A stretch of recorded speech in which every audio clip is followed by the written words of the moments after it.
السلام عليكم ورحمة الله وبركاته. حقيقة هذا خبر صادم. هذا قرار من أدسنس جوجل أدسنس بوقف استلام الدفعات من يوستر يونيون. هذا هو القرار اللي طلع من 10 أغسطس، تم موافقة عليه وتم تنفيذه بهذا التاريخ.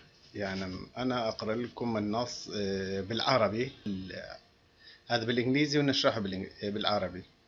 لم يعد، أول ما يقول لم يعد متاح يوستر يونيون عند اختيار طريقة الدفع الخاص من 10/8/2020.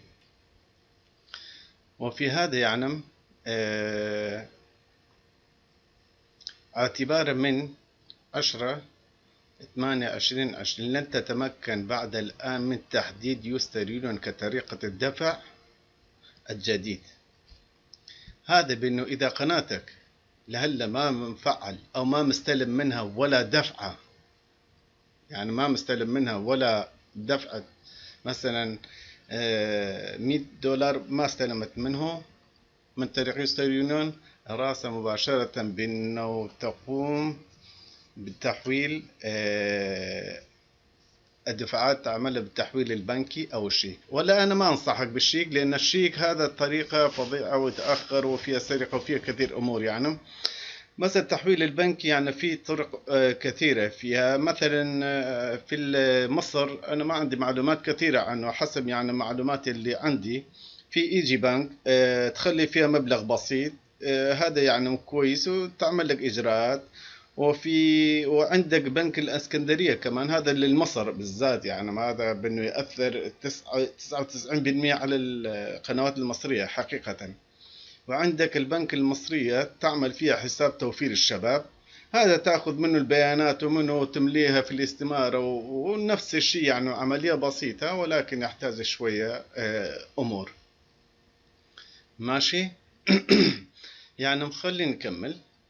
هذا أول قرار للذين بعد ما مفعل قناتهم أو مفعل قناة ما مستلمين الدفعات، لازم يحولوها على التحويل البنكي. نكمل الترجمة. للمفعلين الآخر الترجمة هذا للمفعلين، القنوات المفعلة لحد الآن يستلمون واستلموا قبل من اليوتيوب بطريقة يوستر يونيون. يقول نص الناشرين الذين يستخدمون يوستر يونيون حاليا بالتبديل إلى طريقة الدفع آخر متاح قبل أن تتوقف المدفوعات من خلال يوستر يونيون في أوائل، يقصد في أوائل 21. أنت عندك حق لحد 2021 تستلم دفعاتك عن طريق يوستر يونيون، لأن قناتك مفعلة من قبل ومن زمان، بس لازم خلال هذه المدة قبل ما توصل إلى أوائل 2021 لازم أنت تعمل لك تحويل بنكي، لأن ما تبقى يوستر يونيون تستلمها بعد 2021. ويقول مثلا وسنبلغ المستخدمين الحاليين مقدما عن الوقت الذي لا يمكن فيه استخدام يوستر يونيون لتلقي المدفوعات في بلدهم. تعرف على المزيد. هذا لازم تعملها قبل ما توصل 2021 إذا قناة مفعلة مستلم منها قبل دفعات. ماشي. حاليا نتحول على اعدادات. إذا تدخل على الاعدادات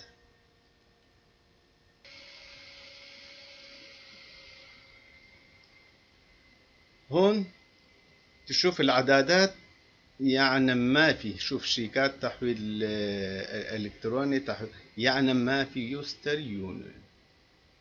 اذا اعدادات طريقة الدفع في الادسنس عندها باللغة 4 ما تلاقي يوستر يونيون.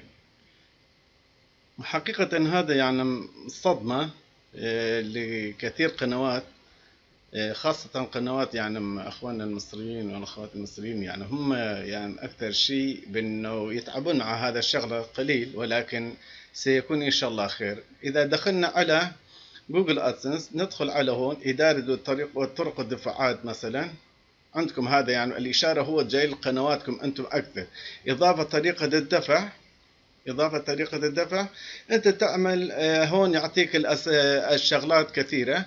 أنت مثلا عندك في المصر يجي بنك، تخلي فيها مبلغ بسيط وتعمل لك الإجراءات هذا، يعني ما في مشكلة. أو مثلا وعندك بنك الإسكندرية وتعمل في حساب توفير الشباب مثلا، هذا تأخذ تروح المصرف وتأخذ منهم المعلومات الكافية، وتخلي هنا المعلومات الكافية بعد ما ضغطت على الحفظ. جوجل ادز راسا تثبت ملكية قناتك، وجوجل ادسنس يبعث لك الدولار مثلا نص سنت 20 سنت مثلا انت اللي تعرفها. يعني بعد اسبوعين ثلاثة تمشي على بنك تطلب منهم الجوجل ادسنس كم يبعث لك، مثلا دولار او مثلا 80 سنت 20 سنت. ترجع وتخليها في الاعدادات، يطلع لك يعني في الجنب بعد ما عملت الحفظ. اول ما اخذت المبلغ مثلا 20 سنت هذا، وتخليها في الاعدادات وتضغط اوكي وحفظ، ورأسا تثبت ملكية جوجل ادسنس وتستلم ارباحك من طريق البنكي. يعني ان شاء الله ما في شيء، ولكن حاولوا ان شاء الله تعملوا لكم تحويلات بنكية. وهذا حقيقة قرار يعني صادم، يعني ما بعرف شو القرار يعني شو وراءها. حقيقة الله يساعد الجميع، والله يساعدكم، والله يحفظكم إن شاء الله.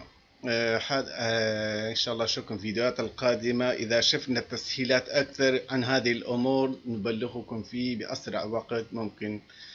وأشوفكم في الفيديوهات القادمة. السلام عليكم ورحمة الله وبركاته.